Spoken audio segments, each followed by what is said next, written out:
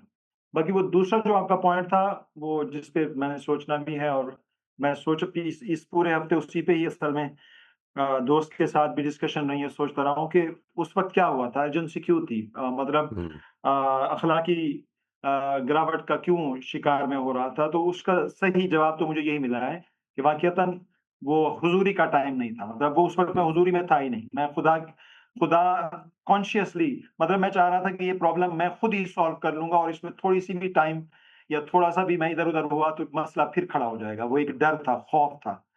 तो वो बिल्कुल। अननोन फ़ियर्स थे। तो बस दुआ है और एफ़र्ट भी है, आप भी दुआ करें। इंशाल्लाह, इंशाल्लाह। और ये वाक़यात जो हैं जी, ये इनको अगर आप अपने बेनिफिट में यूज़ करेंगे तो ज़ाहिर है कि they will be your opportunities. और अगर अगर हम ना कर सके तो फिर ज़ाहिर है कि रेट्रोग्रेड करते हैं हम। लेकिन इनको अपॉर्च्युनिटीज़ बनाना है, इन पर रिफ्लेक्ट करके भी अपॉर्च्युनिटीज़ बनाया जा सकता है। अगर हम उस वक़्त इतने कॉन्शियस नहीं हो सके तो कोई बात नहीं, ये खुद एक हमें कॉन्शियस करने वाली चीज़ बन सकती है कि हम उस वक़्त कॉन्शियस नहीं रहे। जी, जी। इंशाल्लाह। Thank you. You are welcome जी। जी, एक रिक्वेस्ट है सारे साथियों से कि क्योंकि हमारे पास काफ़ी सारे हैंड्स रेज़्ड होते हैं यूजुअली, तो एक वक़्त में एक क्वेश्चन या एक कमेंट तक हम लिमिटेड रहें अगर, तो सबको मौका मिल जाएगा। और पूरी बात करें, कॉम्प्रिहेंसिवली करें, तसल्ली बख्श तरीके से डिस्कस करें ज़रूर, लेकिन थोड़ा-सा टाइम का कॉन्शियसनेस रखें कि कोशिश करें 2-3 मिनट से ज़्यादा अगर जा रही है बात तो फिर उसको समेटने की तरफ लेके जाएँ, लेकिन not at the cost of the quality of the conversation. ज़रूर मुकम्मल करें अपनी बात, बिल्कुल। इसका सिर्फ स्पिरिट ये है कि हर सेशन में ज़्यादा से ज़्यादा दोस्तों को मौका मिल जाए। इंशाल्लाह। इस रिक्वेस्ट के साथ राफ़िया आप अनम्यूट कर लीजिए। I suddenly remembered last week's question. Just totally it slipped my mind. Moisab, everyone knows that there is so much wrong things happening in the world. इतना जुल्म है पाकिस्तान में हर जगह. You find young girls committing suicide because parents torture them.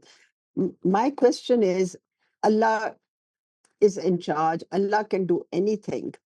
Uh, can't Allah stop all this happening where people are killing each other, torturing each other, taking advantage of each other?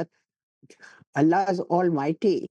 So sometimes I feel that He's just, kind, all those things that you say. So why is He allowing this to happen? Basic फ़ैसला किया अल्लाह ताला ने कि इंसान की आज़माइश करनी है, उसको आज़ादी देकर वो अपनी आज़ादी पर अमल कर सकता होगा बिलअमूम। यहाँ तक कि वो उसके अमल को नहीं रोकता, अभी भी नहीं रोकता, कभी भी नहीं रोकता। लेकिन वो उसके अमल के वो नताइज नहीं कई दफ़ा निकलने देता जो वो निकालना चाह रहा है। लेकिन बिलअमूम उसने ये फ़ैसला किया हुआ है, can God not stop him? The answer is yes, he can. Will God stop him? No. The answer is no, he will not. Because he decided to give man the opportunity to be tested, and God is going to test him by giving him power, by giving him, certain situations, by giving him circumstances, and he has to prove himself to be his servant because it's a very short life, and it's going to end very soon. और उसके बाद जो ज़िंदगी है उसको सामने रख लें तो ये एक ड्रॉप है सिर्फ उसके मुकाबले में जो हम गुजार रहे हैं। 100 साल का भी ड्रॉप भी शायद नहीं है, एक ओशन में ड्रॉप की हैसियत है। तो आप जब इसकी तरफ देखते हैं और इसमें जो जुल्म किया और उसके बदले में जो फिर उसके बाद फेस करने पड़ेंगे कॉन्सिक्वेंसेस जिसने किया है, तो इत्मीनान हो जाएगा। अभी वो सामने नहीं है। ये सवालात जो हैं जब पैदा हों तो असल में उस मौके पर ये ज़रूर सोचें थोड़ा-सा कंपैरिज़न करके कि ये असल कितनी ज़िंदगी है और ये ज़िंदगी कितनी जल्दी ख़त्म हो जानी है और उसके बाद जो कुछ है उसमें ये बंदा जो है ये क्या करेगा? जिसने ये तकलीफ़ पहुंचाई किसी को, जिसने जुल्म किया, जिसने अपने इख्तियार को गलत इस्तेमाल किया, जिसने इवन एक जानवर पर जुल्म किया है अगर, तो वो करेगा क्या? अब जाएगा किधर? ये बहुत ज़्यादा ज़रूरी है, ये रिफ्लेक्शन। ये जो वाक़यात आपके सामने होते हैं और ख़बरें हमें आ रही हैं और कंटिन्यूसली आ रही हैं, ज़ाहिर है कि ये ख़बरें आज जिस तरह से हमें आ रही हैं, पहले तो आया भी नहीं करती थी, लेकिन फिर भी बड़े असबाक रखे हुए हैं अल्लाह ताला ने दुनिया में। तो ये सबक अगर मुझे मिल जाए तो कितनी रहमत है उसकी। लेकिन एक शख्स जो, वो शख्स मैं भी हो सकता हूँ, वो कोई और भी हो सकता है, उसके ऊपर एक मामला करके तो अल्लाह ताला उसके साथ उसको अपॉर्चुनिटी भी दे रहे हैं कि वो क्या करता है इसके जवाब में, कि उसके साथ जो कुछ हो रहा है, और दूसरे को भी अपॉर्चुनिटी मिली हुई है, वो माफ़ी मांग ले, अभी भी ठीक हो जाए, अपने रवैये को ठीक कर ले, ये सब कुछ हो, उसने मौका मिल दिया हुआ है। बस ये है इस सवाल का जवाब। यानी गॉड, मैं इसलिए लोगों से ये कहता हूँ कि never try to understand God through your experiences, always try to understand God through the data around you. Data around you का मतलब ये है कि कुछ चीज़ें ऐसी हैं जो फिलवाक़े हैं, जो मेरे लिए और आपके लिए, हम दोनों के लिए एक जैसी हैं। मिसाल के तौर पर एक वाक़या जो हुआ है, जो आपके घर में अगर कोई बीमार हो गया है या कोई कोई बर्थडे है या कोई बच्चा पैदा हो गया है, तो जो खुशी मनाई जा रही है वो खुशी दुनिया के सब हर आदमी नहीं मना रहा। ठीक है जी, वो जब उसके साथ वो एक्सपीरियंस होता है तो वो मनाएगा। हमारे डिफरेंट पर्सपेक्टिव हैं वाक़यात को देखने के, तो वाक़यात से हम सही खुदा को नहीं समझ सकते। लेकिन ये बात कि मिसाल के तौर पर आपको ख़बर ये आई है कि इस तरह से एक बाप ने गुस्से में आकर कुछ मामला कर दिया, we generally tend to forget at that time कि वो क्या हुआ होगा, बाप की मेंटल हैसियत क्या थी, क्या सिचुएशन पैदा हो गई, दूसरे ने क्या किया था, ये सब चीज़ें हम भूल जाते हैं। वो जो आखिरी बॉटम लाइन केस है वो सामने आ जाता है। सो एक वाक़या जो है उससे बड़ा मुश्किल है कोई चीज़ को अख़ज़ करना, till the time that you have full full information about it. लेकिन अल्लाह ताला को समझना है, तो वो जो कायनात है मेरे आस-पास, जो मेरी ज़ात है, मेरी मेरी मेरी मुझे जो जैसा कुछ उसने बनाया है, मुझे से मुराद है इन सब इंसानों को, उसको स्टडी करें और देखें कि अल्लाह ताला कैसा लगता है। और then be at peace, because we have our religion to guide us, to tell us कि ये अल्लाह ताला ने दिया हुआ है मौका। इस मौके में कुछ लोगों ने जन्नत कमानी है और कुछ लोगों ने जहन्नम कमानी है। क्या कर मे बी सकते आई हैं? एम वेरी सेंसिटिव, मुझे बहुत तकलीफ होती है व्हेन आई सी दिस वो यंग गर्ल्स सेंसिटिविटी ही की किलिंग बात कर रहा हूँ जी। Themselves. This is what I'm okay. talking about. To remain, you know, because as a sensitive person, it's very difficult to maintain your normalcy. It becomes very difficult. You spend the whole day thinking about incident because something so terrible has happened.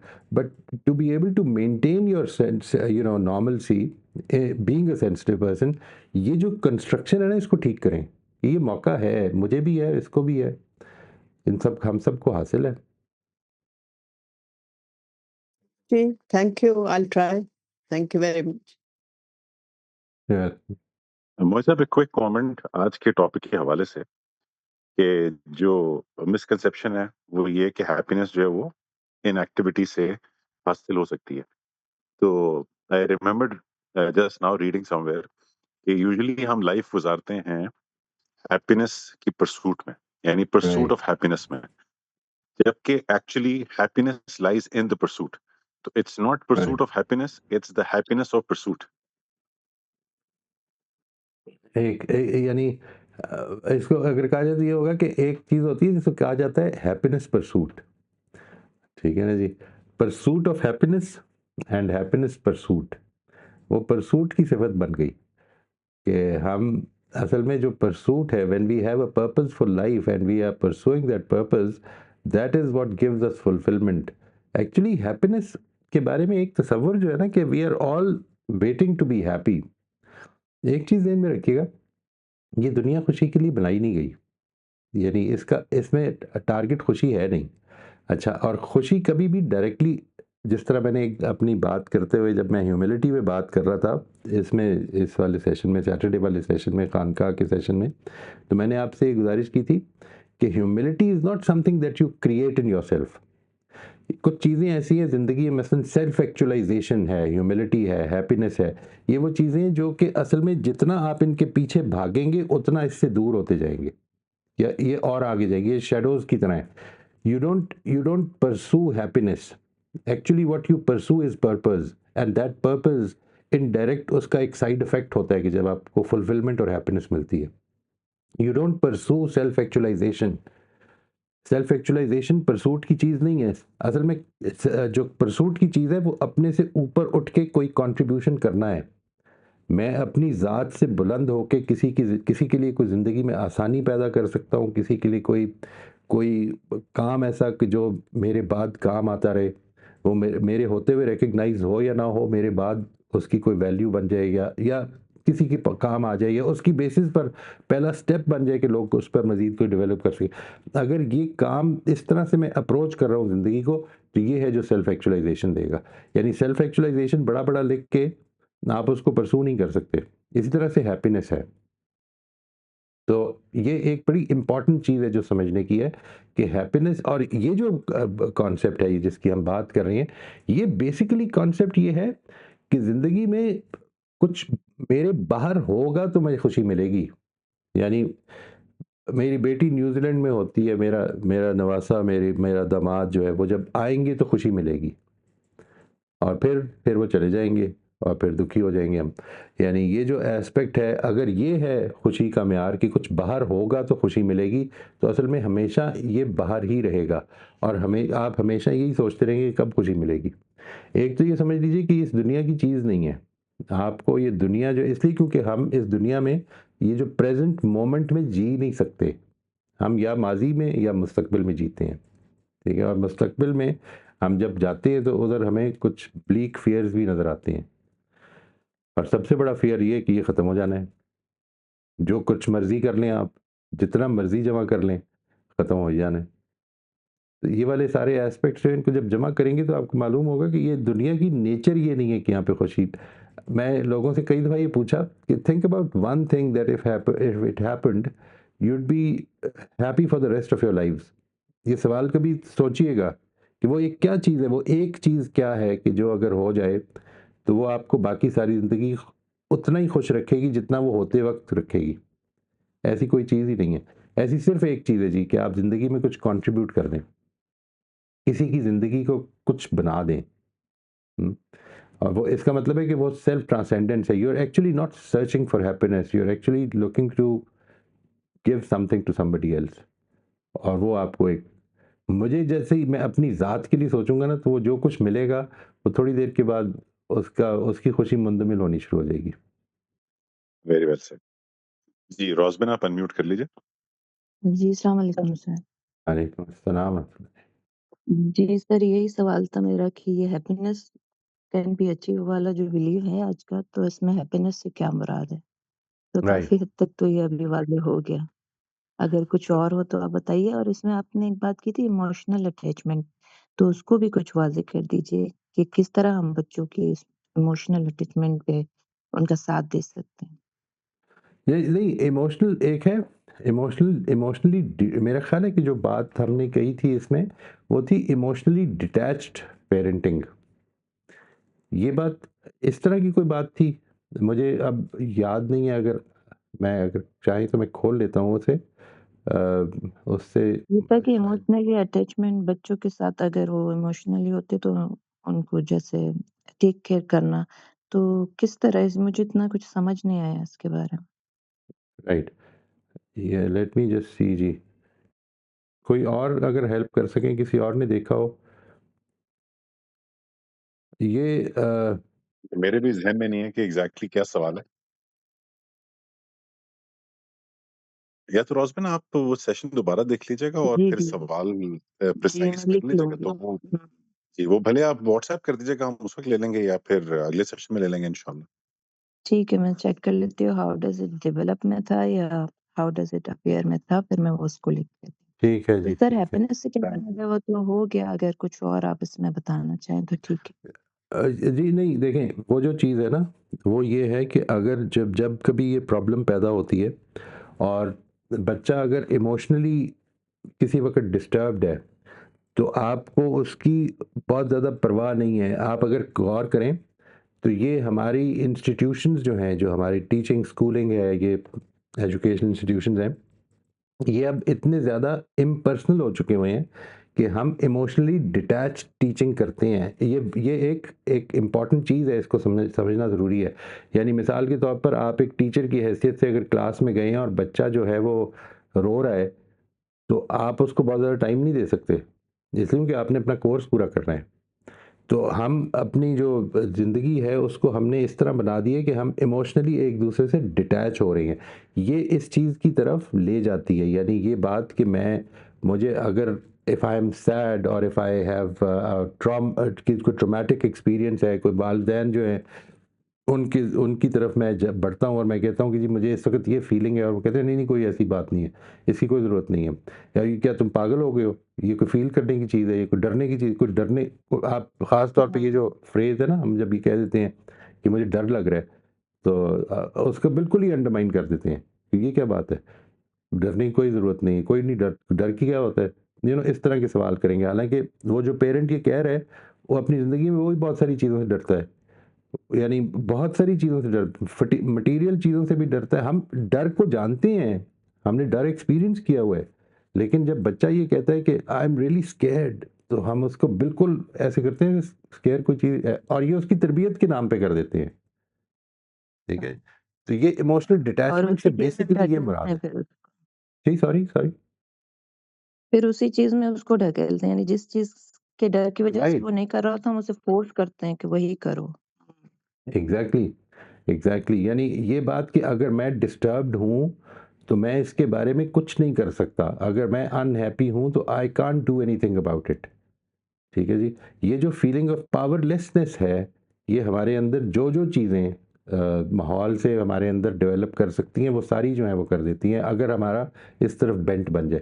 यानी मिसाल के तौर पे ये जो भी हम बात कर रहे थे, ये जो राफ़िया ने की थी कि पेरेंट्स ने बच्चों को सब कुछ दे दिया है अगर, और फ़ौरन जैसे ही ज़रूरत पैदा हुई दे दिया, और कोई काम अकाउंटेबिलिटी नहीं उसमें पैदा होने दी, उसको कोई ज़िम्मेदारी का एहसास नहीं पैदा होने दिया, तो ये सब चीज़ें जो हैं ये प्रॉब्लम डालेंगी। हम कितने कुछ ये कर चुके हैं, मेरे मेरे सामने कितनी ऐसी मिसालें हैं कि बच्चे ने पढ़ाई नहीं की, टाइम ज़ाया कर दिया, स्कूल ने एंड पे वार्निंग दे दी, और पेरेंट टीचर मीटिंग में आकर ये कहा कि आप इसको कमिट करते हैं कि हम इसको प्रमोट कर देते हैं, आप कमिट करते हैं कि आप मेहनत कराएँगे। भई मैंने क्यों मेहनत करानी है? वो स्कूल आता है, मतलब what is he doing in the school? इसकी इसकी ज़िम्मेदारी मेरे ऊपर है। ये कैसे हो सकता है? ठीक है? और उसको फेल होने दें थोड़ी देर के लिए। यानी डज़न्ट मैटर, इस क्लास में अगर वो पीछे रह भी जाएगा तो कुछ नहीं होगा। ठीक है जी? ज़िंदगी में उसके जो इम्तिहानात आने हैं वो एक-एक साल अगले साल और बड़े होने हैं। यानी ये है जो प्रॉब्लम है। आप एब्सोल्युटली। कब तक उसको बचाएँगे उन इम्तिहानों से? हुँ, इसका नतीजा ये निकलता है कि we develop a sense of powerlessness, कि हम कुछ नहीं कर सकते। बस खुशी तो किस्मत से मिलती है जिसको मिलती है। ठीक है सर। मोहित साहब, हमें आसिफ का क्वेश्चन आया हुआ है चैट में, इसी से रिलेटेड है, इसलिए मैं भी रेज़ कर रहा हूँ कि वो पूछ रहे हैं कि please highlight the difference between happiness and pleasure and a desire for their respective pursuits. Pleasure तो बिल्कुल ही मोमेंटरी हो जाता है ना जी। वो it could be, you can feel pleasure in eating something that you like, but that pleasure is going to die away as soon as the food is over. और ये जो आपका एहसास है कि मेरा पेट भरा हुआ है, इसमें जो सेटिस्फैक्शन का एहसास है आपके अंदर, ये इससे आप जोड़ सकते हैं कि आप एक खुशी की आलम में हैं। यानी when you are sad and you can compare it only with the time when you don't have anything to eat. तो एक इस यानी you see, happiness is something which is very poorly defined, very seriously. I mean, I can't really say कि क्या चीज़ है happiness, लेकिन happiness whatever it is not something which can be aspired directly, या जिसको टारगेट किया जा सकता है। असल मसला ये है, यानी मैं खुश होना चाहता हूँ, क्या करते हैं खुश होने के लिए? यानी मैं मिसाल के मैं रिलैक्स होने के लिए कुछ करता हूँ, मैं एंटरटेनमेंट के लिए कुछ करता हूँ, मैं अपने आप को सेहत में रखने के लिए कुछ करता हूँ, कोई एक्सरसाइज करता हूँगा। ये सब कुछ ठीक है। उस सब कुछ के मजमूए से जो कुछ पैदा होता है, maybe that is happiness, maybe, you know. But then इसमें एक और चीज़ ऐड करने कि ये सब कुछ भी अगर हो गया और हालात अच्छे ना हुए, तो हालात भी अच्छे हो जाएँ। तो ये ultimately it goes out of me, ठीक है जी? बाहर से मामला कैसा होगा, मौसम अच्छा नहीं हुआ तो हो सकता है मैं वो जो हैप्पीनेस की मेरा जो है कॉन्सेप्ट वो ख़राब हो जाए। But happiness basically is not an emotion, इसको ज़हन में रखिएगा। यानी pleasure is you feeling pleasure is an emotional state. I am feeling very pleasurable, but happiness is not an emotional state. It is an ongoing thing. It is an attitude, more of an attitude कि मैं खुश रहने वाला आदमी हूँ। इसको मेरे लिए जो ज़्यादा अच्छा वर्ड है ना इसके लिए, अच्छी लाइफ के लिए, that is fulfilment, being at peace with yourself, you know fulfilment, contentment. ये वो चीज़ें हैं जो मेरे मेरे वो एटीट्यूड हैं जिसके नतीजे में ओवरऑल मेरा एक पॉजिटिव एटीट्यूड डेवलप होता है। मैं पॉजिटिविटी को ज़्यादा इम्पोर्टेंट समझता हूँ बनिस्बत हैप्पीनेस के। तो और प्लेजर बिल्कुल ही मोमेंटरी है कि जिस वक्त तक मुझे वो चीज़ मिल रही है, उसमें जो मुझे कैफियत है उसको मैं प्लेजर कह रहा हूँ। अस्सलाम वालेकुम। जी वालेकुम अस्सलाम रहमतुल्लाह। खैरियत से जी? जी, अल्हम्दुलिल्लाह सर, अल्हम्दुलिल्लाह। आई होप आप लोग भी सब खैरियत से होंगे। आवाज़ आ रही है सर? जी, जी। जी, आ रही है, अच्छा, बिल्कुल ओके, आ रही okay, okay, okay, sorry. Just quickly ये अभी आप लोग जो डिस्कस कर रहे थे, आई जस्ट वांटेड टू से कि आई फुली एग्री ये जो अगर हैप्पीनेस जो है वो कंटेंटमेंटशिप और जो आपने बात की है और पॉजिटिविटी से कनेक्ट कर दी जाए, तो ये बहुत ज़बरदस्त अमल है जो भी ये कर पाता है। जस्ट जस्ट एक कमेंट करना था इसके ऊपर। बहरहाल मैं ये जो हमारा इरेशनल बिलीफ है इसके हवाले से एक एक्सपीरियंस शेयर करना चाह रहा था। to understand कि how miserably it can get wrong actually. और जो भी मैं भी बताने लगूँ ये जस्ट मेरा परसेप्शन है और मैं गलत हो सकता हूँ क्योंकि किसी और के बारे में है।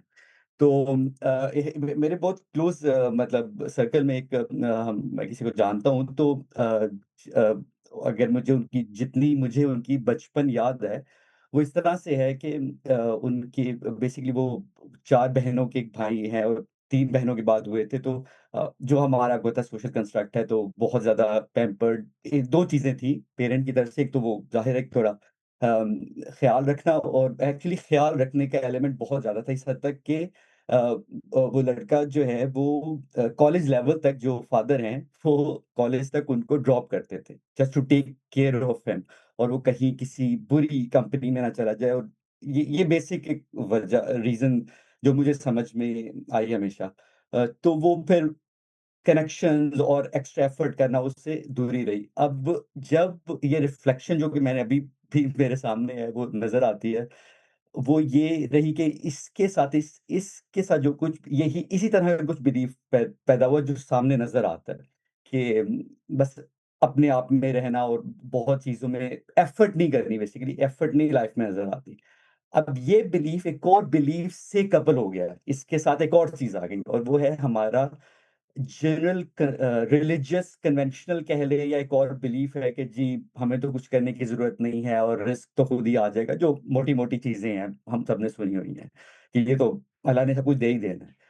अब उसकी रिफ्लेक्शन उस पर्सनैलिटी में इस हद तक हुई कि जब जॉब स्टार्ट की, तो छोटी-सी बात के ऊपर भी जॉब छोड़ देनी, ज़रा-सा एक्स्ट्रा एफर्ट आ जानी है तो छोड़ देनी है। एक बॉस से ने एक्स्ट्रा बैठने को कह दिया या कुछ भी कर दिया, तो वो एक जॉब छोड़ दी। अब is right now he has 3 kids as well married. तो कई महीनों पे एक दफ़ा जॉब नहीं होती। अब उससे जब भी ज़ाहिर है डिस्कस किया जाता है कि यार मतलब यू हैव किड्स और एक चीज़ें हैं उसके, तो वो जी नहीं ये तो अब अल्लाह की तरफ से है और सब कुछ ठीक हो जाएगा। और हर एफर्ट हर एक्शन में नज़र आता है कि एफर्ट से अवॉइडेंस है। अब उसके बाद एक तो फैमिली की जैसे हम मतलब हमारे अंदाज़ में जिससे टेक केयर की जानी चाहिए, वैसे नहीं हो पा रही। और उसके अलावा ना सिर्फ़ यहाँ तक, बल्कि फैमिली में क्योंकि बाकी लोग की मैं मिडल क्लास फैमिली की बात कर रहा हूँ, वो ज़ाहिर है अपनी लाइफ़ में कोई बिज़नेस कर रहा है, कोई प्रोफ़ेशनल जॉब कर रहा है। सो दे आर हैविंग एक एक तरह का स्टेटस कर रहे हैं, तो वो इंसान अब फर्दर डिटैचमेंट में जा रहा है कि क्योंकि वो उस इकोनॉमिक लेवल पर नहीं है, तो वो खुद से अपनी एक और दुनिया भी बना रहा है कि मैं अब ये लोग उसके मुताबिक है कि जी ये अमीर हो गए हैं, तो मैं अब इनसे इनकी बातों में एंगेज नहीं कर सकता। हुँ, तो वो अब मिलने में भी बाकी लोगों से अवॉइडेंस शुरू हो गई।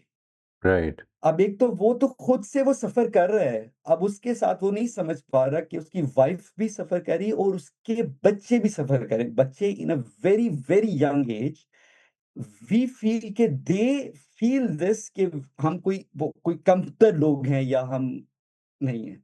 जबकि सोर्स एक बंदा है और वो पूरी एक फैमिली पर उसका असर आ रहा है।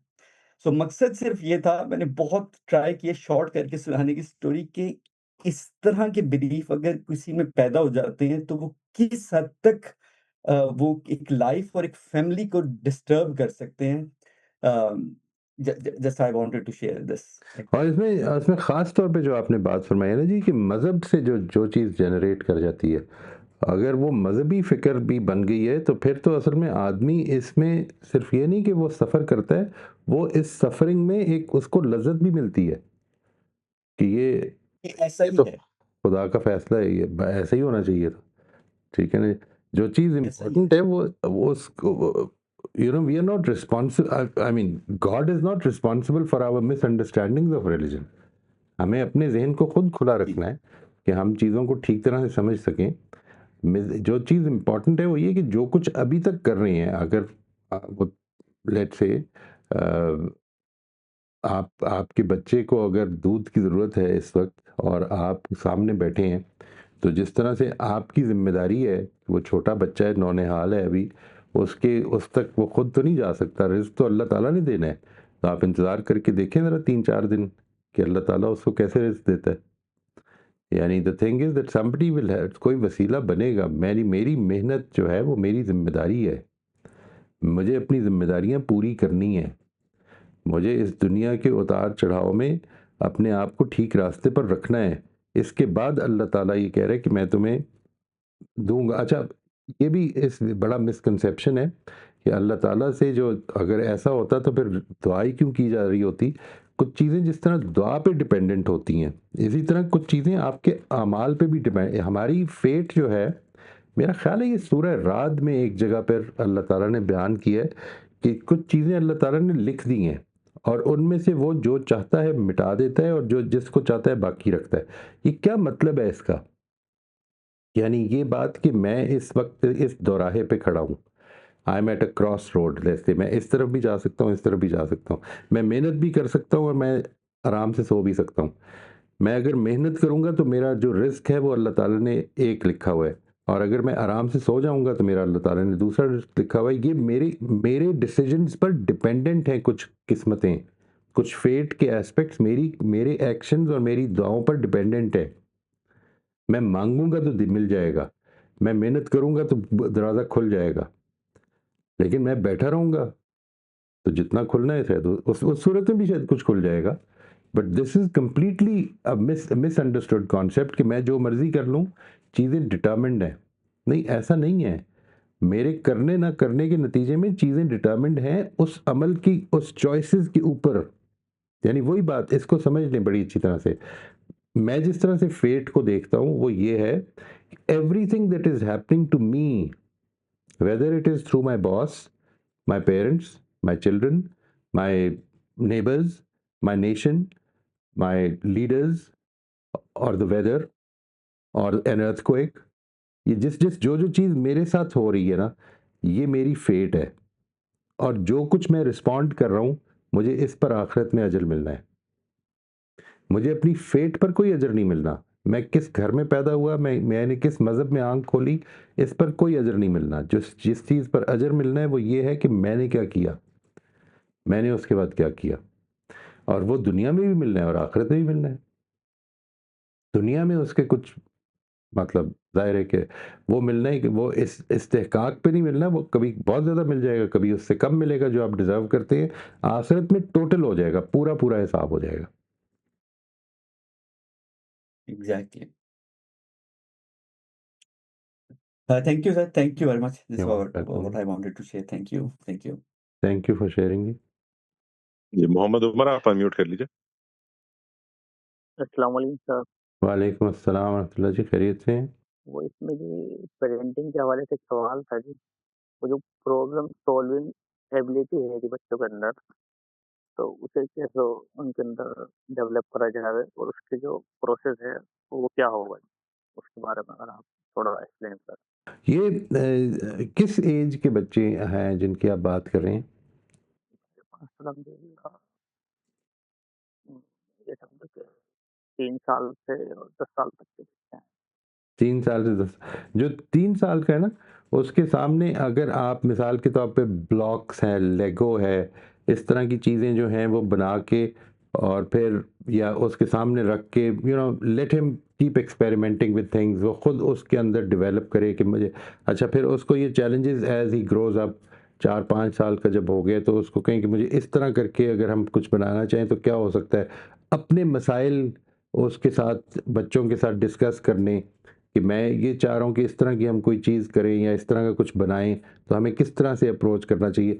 ये जो बच्चों को इस तरह से इम्पोर्टेंट इश्यूज़ में शामिल करना है और फिर उनको इस तरह के जिस बच्चे का शौक है, मसलन वो कुछ बच्चे हैं जो नंबर्स में बड़े अच्छे होते हैं, तो as they grow up let's say 10, 12, 13 years का जो बच्चा है उसको सुडोकू से इंट्रोड्यूस करा दें, पज़ल्स जो होते हैं, थिंकिंग कि किस तरह से होती है, किस तरह से हमें इस चीज़ को ठीक करना है।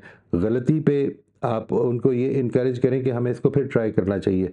We just can't give up, we can't give up, we have to keep trying. ठीक है? और ये ट्रायल है, उनको ये लोगों की कहानियाँ बताएँ कि किस तरह से एडिसन ने बल्ब इजाद किया, कितनी उसने मेहनत की, कितना टाइम लगाया उस पे। ये सारी चीज़ें जो हैं, ये कुछ रोल मॉडल्स और कुछ प्रैक्टिकल इश्यूज़, इन दोनों का मिक्सचर है जो कि इंसान में ये एबिलिटीज़ डेवलप करेगा जी। और फिर इसमें ज़हन में रखिएगा कि हर इंसान चूँकि यूनिक होता है, तो उसने अपने-अपने लिहाज से प्रॉब्लम सॉल्विंग भी सीखनी है। तो एक चीज़ में नहीं होगा, ऐसा नहीं कि एक बच्चे में अगर एक पज़ल ने बड़ा अच्छा डेवलप कर दिया, तो दूसरे बच्चे को भी उस पज़ल में बड़ा इंटरेस्ट डेवलप होगा। ये ज़रूरी नहीं है, उसने अपने पज़ल्स ढूँढने हैं। आपको इसमें यू विल हैव टू बड़ा अच्छा होता है कि ये आप इंटरनेट पे तलाश कर लिया करें कि क्या-क्या सूरतें हो सकती हैं, and then try out various puzzles with children. वो जिसमें ज़्यादा इंटरेस्टेड है उसमें उसको आगे बढ़ने दें। दूसरा हो सकता है बिल्कुल डिफरेंट किस्म के पज़ल में आए।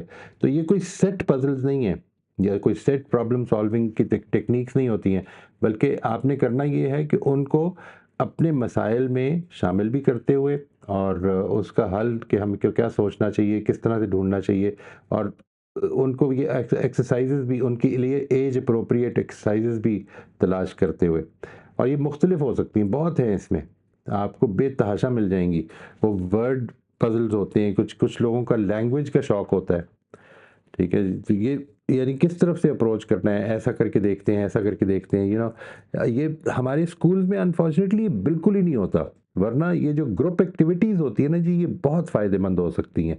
अगर आपने एक क्लास में ग्रुप बना दिया है और उसको एक प्रोजेक्ट दे दिया है कि ये हमारे गाँव का मसला है, इसको हम किस तरफ से हैंडल करें, किस तरह से लेके चलें, और एक ग्रुप वेरिड एज ग्रुप्स मिला उसमें डाल दें, आप वेरिड क्वालिफ़िकेशंस के लोग डाल दें, यानी एक 5वीं का बच्चा है, एक तीसरी का बच्चा है, एक 8वीं का बच्चा है, ये मुख्तलिफ एज ग्रुप, ये जो एक दूसरे के साथ कोलैबोरेट करके प्रॉब्लम सॉल्व करना है, इससे हर इंडिविजुअल बड़ी अच्छी तरह सीखता है।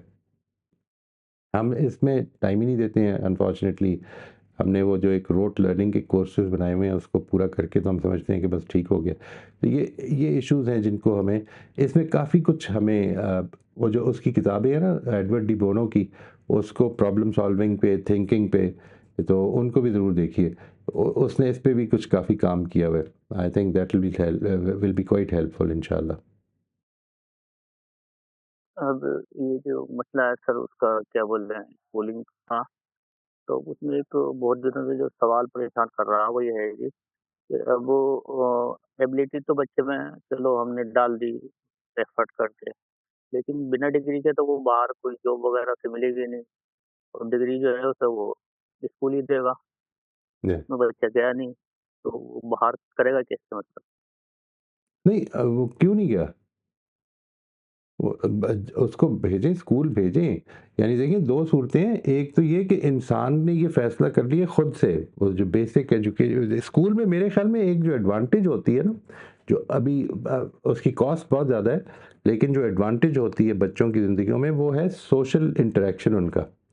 वो अपने एज ग्रुप में, अपने सोशल सेटअप में वो इंटरैक्ट करने को बहुत कुछ सीख लेते हैं, और यही उनकी लर्निंग है बेसिकली जो स्कूल में हो रही होती है। या वो एबीसी लैंग्वेज की टीचिंग जो है, बेसिक नंबर्स की टीचिंग जो है, ये 2 चीज़ें हैं, 3 चीज़ें कि जो बच्चे स्कूल से ज़िंदगी भर के लिए सीख सकते हैं। और उसमें चूँकि हम इसको टारगेट नहीं कर रहे होते, तो सोशल लर्निंग में खराबियाँ भी बहुत सारी हो जाती हैं। मिसाल के तौर पर कोई प्रॉब्लम नहीं होती कि हम नेगेटिव थिंकिंग को होने दें जितनी मर्ज़ी हो रही है। लेकिन जो आपने करना है वो ये कि ये इसको कट ऑफ नहीं करना है। अच्छा, जो चीज़ मैं सजेस्ट करता हूँ आम तौर पे लोगों को, वो ये है कि अगर उन्होंने मसलन, हमारे हैं बाज़ स्टूडेंट्स जिन्होंने कहा कि होम स्कूलिंग ही को प्रेफ़र करते हैं फॉर व्हाटएवर रीज़न्स आर, और अच्छा रहा है, मतलब आई आई थिंक उनके लिए बड़ा फ़ायदेमंद रहा है। But I would still suggest कि ये जो मैट्रिक की तैयारी होती है ना, मैट्रिक की तैयारी अगर बच्चे की एक्सपोज़र, जनरल रीडिंग, उसने सब्जेक्ट्स कुछ थोड़े से अपने इंटरेस्ट से पढ़ने शुरू कर दिए हैं, तो ये कोई एक तो ये कि कोई लाज़िम नहीं है कि आप 14-15 साल की उम्र में मैट्रिक करवाएँ, आप 17 साल की उम्र में भी करवा सकते हैं, एंड नथिंग विल हैपन। कुछ कोई बहुत बड़ी क़यामत नहीं आ जाएगी। एक चीज़ हो सकता है वो 13 साल में ही कर ले। लेकिन जो चीज़ इम्पॉर्टेंट है वो ये कि मैट्रिकुलेशन, इस तरह के जो बोर्ड एग्ज़ाम्स होते हैं, वो थोड़ी-सी तैयारी के साथ 3-4 महीने की तैयारी मैक्सिमम, इससे ज़्यादा की ज़रूरत नहीं होती। अगर उसने बेसिक स्किल सीख ली हैं, उसके साथ उनको दिलवा दें। यानी वो ये तैयारी करे और वो इम्तिहान पास कर लेगा इंशाल्लाह। अगर उसके अंदर बेसिक स्किल्स मौजूद हैं, बेसिक स्किल्स का मतलब है अरिथमेटिक स्किल्स है, रीडिंग उसकी अच्छी है। जिस तरह से आज अगर हम सीखना चाहें, मैं अगर सीखना चाहेंगे कि हमें कोई लॉगरिदम्स को समझ में आ जाए कि किस तरह से हम करते हैं हैंडल, या किस तरह से उसको यूज़ करना है, तो सीख सकते हैं हम। बिल्कुल इसी तरह से एक बच्चा भी सीख सकता है। यानी जब वो इस एज को पहुंच जाएगा, हमारी प्रॉब्लम ये है कि हमने जिस तरह से लैंग्वेज के, जिस तरह से पहली जमातों में सब्जेक्ट्स पढ़ाए हैं ना, उसमें उनकी बहुत सारी एबिलिटीज़ को हमने गड़बड़ कर दी है। यानी एक तो ये कि reading should have been something which we do for pleasure. हमने रीडिंग को इतना ज़्यादा प्रॉब्लमैटिक तरीके से पढ़ाया है कि रीडिंग से लोगों को आमतौर पर चिढ़ हो गई हुई है। They don't like to read. ठीक है जी, वो और सब कुछ करने को तैयार हैं, लेकिन रीडिंग पसंद नहीं। रीडिंग तो is work. Reading is not a work, reading is pleasure. ठीक है जी, वो अभी बात कर रहे थे ना, आसिफ ने जो सवाल किया था कि प्लेजर में और हैप्पीनेस, तो रीडिंग तो अच्छी, शौक के लिए मज़ा मज़ा आता है पढ़ने का, ये होती है चीज़। अगर वो कैफियत आपने पैदा कर दी है, ये 2-3 स्किल्स हैं सिर्फ, ये अगर आप इनको डेवलप कर देना, नंबर्स यानी plus minus multiply divide, basic basic numbers की सलाहियत, और उसके बाद रीडिंग, सॉरी, ये 2 चीज़ें अगर डेवलप कर दी हैं, तो अब बच्चे के पास वो बेसिक स्किल्स हैं कि वो सारी चीज़ें सीख सकता है। इन 2 चीज़ों को सिखाने के बाद उसको आप इंट्रोड्यूस कराएँ, एक्सपोज़ करें मुख्तलिफ़ चीज़ों से, किस तरह से साइंस क्या होती है, किस तरह से। टेल मी व्हाई की एक सीरीज़ है, बड़ी अच्छी सीरीज़ है, किताबों की 4 किताबें आती हैं उसमें, टेल मी व्हाई, वो बच्चों की, और भी बहुत सारी होंगी, तो हमारे बचपन की मैं बात कर रहा हूँ। उस तरह की चीज़ों को एक्सपोज़ कराएँ, let them have that general knowledge, और फिर देखें कि उसको किस चीज़ में शौक है। वो शौक के लिहाज से वो जितना मर्ज़ी पढ़ना चाहे पढ़ ले। इसके बाद जब वो इस जगह पे हो कि वो चाहता है कि मुझे कोई डिग्री मिल जाए, 3 से 4 महीने की तैयारी डट के करे, उसके बाद इम्तिहान दे, आप देखेंगे फर्स्ट डिवीज़न में पास हो जाएगा। ये तो कोई प्रॉब्लम ही नहीं है। डिग्रियाँ लेना कोई मसला नहीं है। डिग्रियाँ तो टाइम वेस्ट कर रही हैं, इससे बहुत जल्दी हो सकती हैं। अच्छा, ये जो मैं जो मैट्रिक की बात कर रहा हूँ, ये मैं सिर्फ मैट्रिक की नहीं कर रहा हूँ। आप ओ लेवल्स भी करवा सकते हैं इतने ही टाइम में, कोई प्रॉब्लम नहीं होगी। ठीक है जी। बट उससे पहले वो स्किल्स अच्छी आती हों, यानी शौक हो पढ़ने का, जानता हो कि नंबर्स के साथ किस तरह मैनिपुलेशन होती है, what is plus minus multiply divide average percentage, इस तरह की चीज़ें अगर पता है तो अब वो डेवलप कर सकता है इंशाल्लाह। और ज़ुबान तो बेसिकली दरवाज़ा है ना, इल्म के शहर का दरवाज़ा है ज़ुबान। तो तो तो अब इसमें जैसे हमारा प्रोसेस है सर कि वो हमारा जो परमानेंट अकाउंट नंबर होता था तो वो पहले 9th क्लास में मिलता था। अभी गवर्नमेंट ने पॉलिसी चेंज कर दी तो वो ये कहते हैं जी फर्स्ट क्लास से, बल्कि उससे भी अर्ली उन्हें वो अलॉट कर दिया जाए ताकि वो क्लासेस स्किप ना कर पाएँ। जैसे अच्छा, हमारे दौर में ऐसा होता था कि अगर हम चीज़ें में अच्छे हैं तो हमारे साथ ये करते थे कि वो क्लासेस स्किप कर देते हैं हमारे बीच कि भाई बच्चे में इतनी एबिलिटी होगी कि 1 साल इसमें रखने से बेहतर है कि सर आगे प्रमोट कर दिया जाए। लेकिन गवर्नमेंट ने वो ऐसी स्कीम बना दी कि अब आपको हर साल उसका डेटा उसके ऊपर चढ़ेगा और उसके बाद में वो आप उसे स्किप नहीं करा सकते किसी क्लास को। तो वो पूरा अगर उसे हाई स्कूल करना तो पूरे से 10 साल तक के प्रोसेस से ही गुजरना पड़ेगा, अदरवाइज़ वो अच्छा, हाई स्कूल में नहीं जा सकता। अच्छा। ये यानी यहाँ पे कोई प्राइवेट सिस्टम्स जो हैं, होम स्कूलिंग जो है अलाउड ही नहीं है, लीगली अलाउड नहीं है। नो, नो, नहीं सर बिल्कुल नहीं। इसका पता कर लें होम चलिए तो स्कूलिंग को किस तरह रोका जा सकता है। ये तो अब दुनिया में एक बड़ी कॉमन चीज़ बनती जा रही है। मालूम कर लें इसके बारे में, थोड़ी सी इन्फॉर्मेशन ले लें, फिर ज़रूर बताइएगा बहुत कि क्या कहते हैं। बहुत ज़्यादा रिस्ट्रिक्ट है जी इसमें एरिया बिल्कुल, उसमें उन्होंने एजुकेशन फील्ड को तो बिल्कुल बाँध के रखा है जी। उसमें तो मतलब एंट्री ही नहीं है और उसमें किसी तरह भी मतलब कोई उन्होंने छोड़ी नहीं जगह। अदरवाइज़ नहीं, ये है कि इंटरनेशनल लेवल पे कुछ हो कि भई कोई भी बच्चा डायरेक्ट हाई स्कूल में कोई किसी कोर्स में पार्टिसिपेट कर सकता हो तो उसके बारे में मुझे नॉलेज है। ये मालूम कर लें मसलन ये बात कि आपके यहाँ अगर ऐसा नहीं है तो फिर तो आपके पास चॉइस ही नहीं है, फिर तो कुछ भी नहीं कर सकते। फिर तो आप अगर होम स्कूलिंग करेंगे वो इलीगल हो जाएगी। उस पे तो दाखिला तो फिर दूर की बात है, हो सकता है आपको पकड़ के ही ले जाए कि आपके बच्चे होम स्कूलिंग क्यों कर रहे हैं।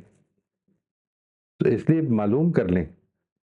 अगर तो ये आपके ऊपर एक लीगल रिस्ट्रिक्शन है कि लाज़िमन पढ़ाना है, तो फिर मेरा ख़्याल है कि I think you should abide by the law. फिर तो करना चाहिए जो तो काम है। 8 वो है जी सर हमारा मतलब राइट टू एजुकेशन के अंदर है कि आप किसी बच्चे को 8वीं क्लास तक तो रोक नहीं सकते पढ़ने से। अदरवाइज़ उसके लिए आप मदरसे भी नहीं भेज सकते।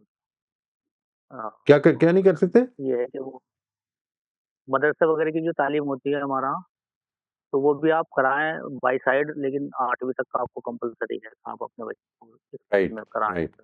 8वीं ठीक है। 9th में नहीं, अगर आप वो उनसे ये राइट कहें कि मैं इसको अपने खुद पढ़ाना चाहता हूँ या अपने घर में पढ़ाना चाहता हूँ और इसके बाद आपको हर साल इसको मैं टेस्ट भी देने को तैयार हूँ, वो तो एक फ़ज़ूल बात है वैसे कि टेस्ट देने को तैयार हैं, फिर इससे बेहतर है स्कूल ही भेज दें।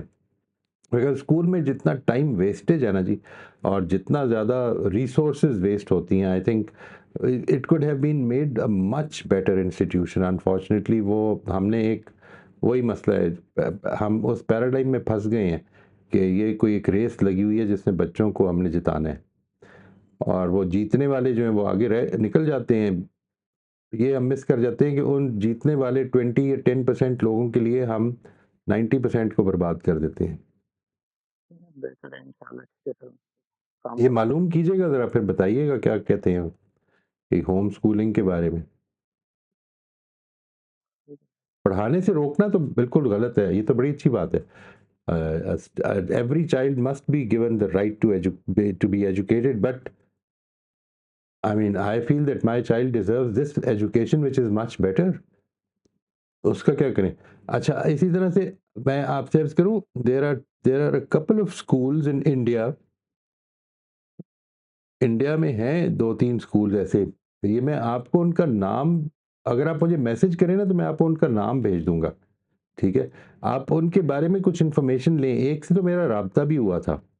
वो स्कूल जो है वो जिस तरह से एजुकेशन करवाते हैं, वो दैट इज़ मोर प्रैक्टिकल, ठीक है? यानी आपकी जो सलाहियत है उसके लिहाज से ये प्रोग्रेसिव एजुकेशन में जो इसकी किताब थी ना, रियल एजुकेशन जो है, I don't remember the guys name, वो जो उसकी किताब है रियल एजुकेशन के नाम से, उसमें इसने दुनिया के वो स्कूल जमा कर दिए जो वाकई प्रोग्रेसिव एजुकेशन पे चलते हैं। उनमें 2 या 3 स्कूल हैं इंडिया के, वो आप ज़रूर देखिएगा। एक शायद बंद हो गया था, होते तो ये गरीब ही हैं बेचारे, लेकिन ये कि जो हैं मैं आपको उनका नाम भेज दूँगा, जगह भी कोशिश करूँगा बता दूँ। तो आप उनको ज़रा थोड़ा एक्सप्लोर कीजिएगा, क्या उधर बच्चों को डाला जा सकता है या उस तरह के स्कूल, उसको कम से कम विज़िट करके देख लें, because they are good schools, very good school. Better इंशाल्लाह, ठीक है। ठीक है जी, थैंक यू सर। वेलकम जी, मोस्ट वेलकम। जी, इस हमारा बंदे का नाम वक़्त क्या तो है हो जी? गया। अच्छा जी, चलें ठीक जी। ठीक है जी, इंशाल्लाह नेक्स्ट वीक अल्लाह ने चाहा तो। Thank you very much. इंशाल्लाह, जिनके हैंड्स रेज़्ड हैं वो हमने नोट कर लिए हैं, इंशाल्लाह नेक्स्ट टाइम उनको हम पहले मौका दे देंगे। बहुत शुक्रिया जी, जज़ाकल्लाह। अस्सलाम वालेकुम।